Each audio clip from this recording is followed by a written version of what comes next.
Well, thanks for coming. Obviously, training camp started today, but guys will be on the ice tomorrow. We're excited. Had a good summer, and I think everyone is ready to get back to work. So with that, I'll answer any questions you may have. Given the moves you made this summer, what's your level of excitement for this season? Yeah, I'm looking forward to training camp. I think that we've changed the outlook of our team.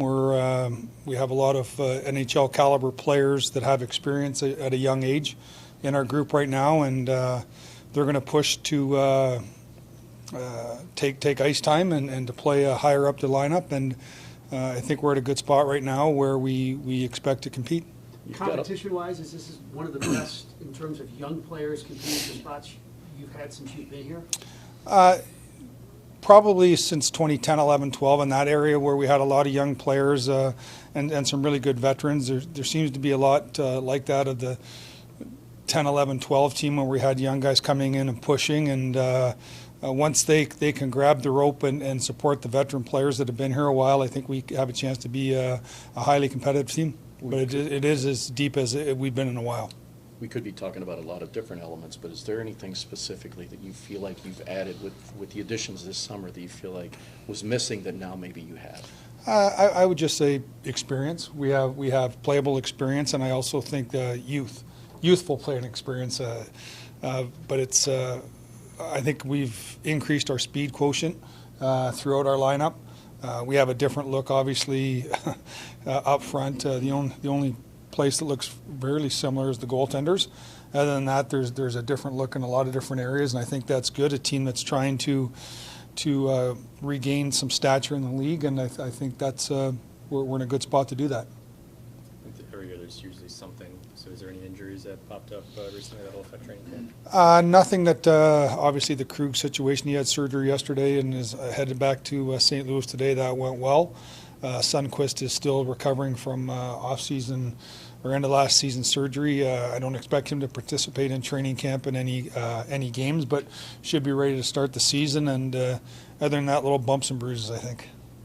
How about Dallimore and his range? I mean, if he had an unbelievable camp, could he be a second-line center, or could he actually not even start the season with the Blues? How do you see his range? No, yeah, no. It is a wide range. You know, it's a man's league though, and I think that I think we're a competitive team. I think we're going to push with the competitive teams now, and it's hard to break into the league in a commanding top six role. But that's where he's going to play his NHL career at when he gets here. But we're not going to thrust him into something that he can't succeed at. I think I've used this with you guys before. A lot of teams.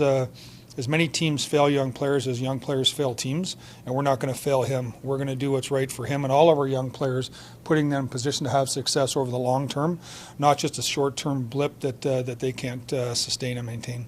Doug, as far as the Krug situation, how far back were you aware of that? You know, this could be something that you're talking about a guy missing an entire year of his career. Yeah, midsummer. It wasn't anything at the end of last year, and I think it was something that he played with. He was hoping he could get over. Rest would heal things, and then he started to train and skate, and it wasn't getting better. He and our medical staff got together, but it would have been midsummer where it really became apparent that there was.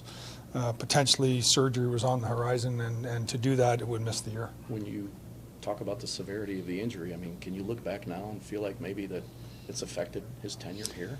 Yeah, I don't want.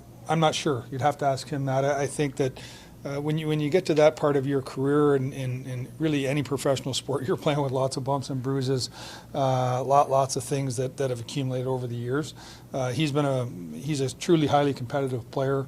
To play that position at his stature in the league for a number of years, you're getting exposed to big hits, and you're playing at against bigger men. But he has a lot of fight inside him, and that's what got him to this level and has made him a good player. With Dvorsky, I think you've said in the past that it's easier to have a player like him, first-year pro, start in the AHL and then come up. What would he have to prove to you to be able to deviate from that? Well, I think that his training camp, you know, he's going to get an opportunity to play in exhibition games. He's going to play with better players. But, you know, my experience shows me that everybody enters camp with a different mindset. his is to make the team, and this is his Stanley Cup. And some of the veteran players that are in their 7th, 8th, 9th, 10th camp, they're using this to. They're prepared to play, but they're preparing with a mindset on October, and then hopefully into May and June. And but he's going to get an opportunity to play with our better players. He's going to get an opportunity to show the skills that he has as a top 6 player, and as will Bolduc. We're going to put guys in positions that we think that they will play in the NHL level and see how they do. You mentioned Bolduc a few times over the summer. What has you excited about his progress? Well, I think where we drafted him, he's a scorer. He scored at, I think coming to the American last year, it took him a while to find a scoring touch, but he was getting looks. They just weren't going in, and then he started to go in. And I think we saw his just one-shot offense last year with us, even a couple of different times. So he has a ability to score goals. He's getting more competitive away from the puck, more competitive on the puck. Understanding that the NHL is a different game. It's every shift, every 45 to 50 seconds, it's competition, and you have to play to the maximum of your ability. There's no coasting in this league, and that just comes with maturity and experience, and I think he gained that last year, and I'm looking forward to see what he does this year. Is your leadership group going to remain the same, or any changes there? The letters will stay the same, and we have that secondary leadership group. I'd like to see players like obviously Buchnevich and Jake Neighbors, as a younger player, is going to take part of that. But that'll evolve as the year goes on. We've had a lot of changes, and I think the best way to do is just let the guys describe who they are inside the room, and then we'll go from there. But the captains are consistent from last season. With Buchnevich, is the idea to start him at center this year? I think that's an option that we're going to look at early in camp. He has the ability to do both. We're going to see how he looks, how other players look. He's certainly in our group of 6. Gives the coach the opportunity to excuse me, load up a line if he needs to. Depth down the middle is always important, so I think that's going to play itself out.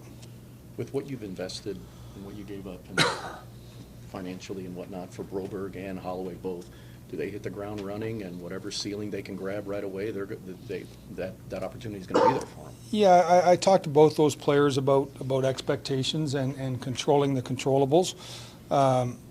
Coming in with sorry, I don't know what's going on. You got some water here. Oh, thank you. Allergies.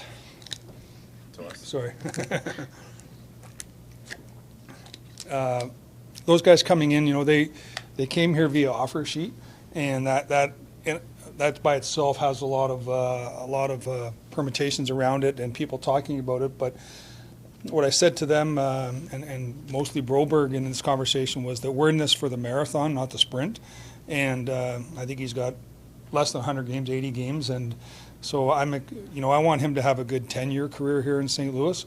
I'm not I want him to hit the ground running, but we're not going to judge him in October, November. This is going to be a growing process, and but they do have an opportunity to take a bigger role on the team right now. And I think talking to the Joseph brothers and Texier, and you had those 2 players in there with Jake, this is the first time that a group of players like that have been together where they're forming a form of a nucleus of a team and not just coming as an extra part trying to make the team. And so I like the balance of that with Shen and Falk and Letty and Parenko and Sod and those guys, and then that next group of players with Robert and Kyrou sort of in that middle age, and a group of younger guys. It's a good balance, and I'm looking forward to see how it all gels together. With the offer sheets included and all of the young players that you have acquired, whether it's drafted them last year or acquiring over your trade, do you feel like the retool transition is in a different state now? You're past accumulation onto development. Yeah, I think we addressed a lot of those things this summer. You're never sure how you're going to be able to do it, but we brought in good players with good pedigree that are in the league now, as I said, and now they're ready to take off. I do think we're at a different phase, and I'm looking forward to seeing how it plays itself out. I talked to some of our people in our group, and I think it's time we talk less and do more. I think that's where we're at now. Doesn't really matter what we say, it's how we perform, and I'm excited to watch the guys perform. And when you talk about moving on to a different stage, is that kind of why you felt okay just partnering with a lot of future draft picks, future assets, and that sort of stuff? Yeah, well, for Texas, it was a 4th-round pick. For Broberg and Holloway, it was a second, a couple of thirds, and a 5th. What it ended up being, we ended up getting an extra 3rd, so it all sort of pans itself out. But you know, when I looked at that rookie camp a couple of days ago, next year, barring injury, we could have 5 new first-rounders playing in that tournament that weren't here this year. So we have restocked the cupboard. We're going to have a thin draft this year the way it sits right now. We don't have a 2nd, 3rd, or a 4th, but we also have young players at 22, 23 that were former first-round picks. So you have to give to get, but we like the depth of our group now. We're going to continue to try and add to that, but we're at that point now, as I said, where we were maybe 2010, 11, 12, where it's time to, we've accumulated assets, now we have to build a team, and I'm excited about the opportunity to build a team. Is Joel Hofer ready to take on a bigger role, and can that be good for both of these guys to maybe balance out the workload, I guess? Yeah, I think competition is strong for any organization. We have it now at all positions, forward, defense, and goalies. I think Benner and Hof have a really great working relationship together, and you know, Joel is going to push and Benner is going to push, and I think he would like more ice, and I know Benner wants to maintain and have more ice, and that's the great competition. I know in the past you've mentioned that the NHL team, they need to change your plan for, right? You have a plan, they need to play well enough to change it. What do they need to prove to you in order to change it? Well, I think we're a competitive team, and if my vision, which I keep to myself, plays itself out, then we'll have to make responses at the trade deadline if it's available, one way or the other. But I'm excited where they're at. I know they're ready for the challenge to get back and compete and push with the teams that were ahead of them last year and become part of that group, and I think we can do that. There's all sorts of talk about, you know, the competition at the forward position, but you got quite a bit there on defense too, don't you? It's going to be up in the air, right? I'm sure, myself included, all of our grade educations are coming into work right now as we know we have a 23-man roster and 26 or 27 guys want to make that roster. So it's going to be great competition. We have guys that veteran players that need to make sure that they do their job to keep the young guys at bay, and the young guys need to push and take some of those experiences. And talking young now, I'm talking like 22, 3, 4, 5. These guys are entering now that part of their career where I probably need to start calling them young. They are what they are, and now they have to come in and cut a rollout for them in the NHL for the next 5, 6, 7, 8 years. Just another big question, big picture one. You talk about moving on to a different phase. For the last year and a half, basically since the deadline at 23, what did you kind of learn about the accumulation phase of this retool and lessons from that to take forward? Yeah, I think that trading, moving experienced players along for youth is way easier than moving youth along for experienced players. You have to accumulate. It's like you have to accumulate as many puzzle pieces as you can, and then at some point you have to start making the puzzle. And right now, I think what we've done is we've accumulated enough assets now where we are. Again, I go back to when I first got here. I thought Larry Plow and John Davidson did a great job of acquiring a lot of young players, and then we moved some of those chess pieces around to build a team. And I think we're getting in that team building mode now, where we expect to compete. And if it's not fitting in with our puzzle, we have to move pieces along to find better fits.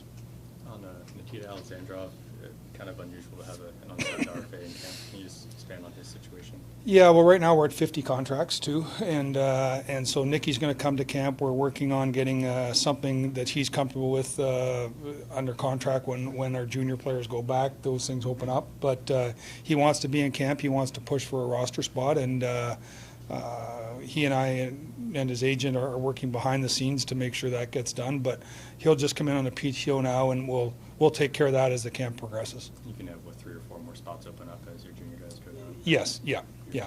Yes, yeah. What is the update on Juracek and his health? He'll be a non-participant in training camp as far as exhibition games. Still getting stronger. We're going to keep him here through camp, and when he gets back to junior, he'll be ready to play.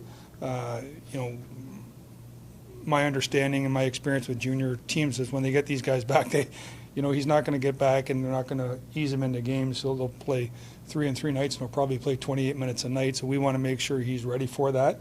But he's added some muscle mass. He's worked hard this summer. We're going to continue to get him as strong as possible, and then we'll get him off to junior hockey and hopefully have a great year down there. World Juniors on the horizon here for him, and looking forward to watching him progress. Going back to Sundqvist, so if he's not going to play in any preseason, is he going to be able to participate any on-ice stuff at Yes, camp? Or? yeah, the contact part will come a little bit later. There's basically just a months after surgery where you got to get checked, and you hold them back till that point, and that'll come right at the end of camp. So I don't expect once he gets clear he's going to take long to be ready to play, but we're just going to follow the doctor and trainer's advice on when he can get into full participation. We haven't talked about Drew at all. What do you expect differently out of his first full training camp, first full year with you guys? I'm not sure anything differently. I just expect him to come in, and he's the head coach. He's in control of the locker room. He has to set the standard of what he finds acceptable, what he's going to say is acceptable as far as off and on ice participation in the gym, work ethic, things like that, and hold the guys accountable to it. I know from our leadership group that I don't think they're going to rely on Drew for that. I think they want to do that themselves. They're a very focused group right now on taking control of the situation in the room, and so I expect Drew to come in and have a good camp, treat the players with respect, but also drive them to be the best they can be, and that's his job, and that's what all good coaches do. Do you have anything stand out to you at the prospect showcase this weekend? Just how young players around the league have all gotten better. Like, you watch that, each team was missing. As I said, we're going to have 5 different first rounders in next year. I think Chicago had 3 from this draft that couldn't play. 1 was injured, or 2 were injured, and 1 was back in college. So there's a lot of really good young players coming, and our goal is to just make these guys better. But I thought it was a great couple of days.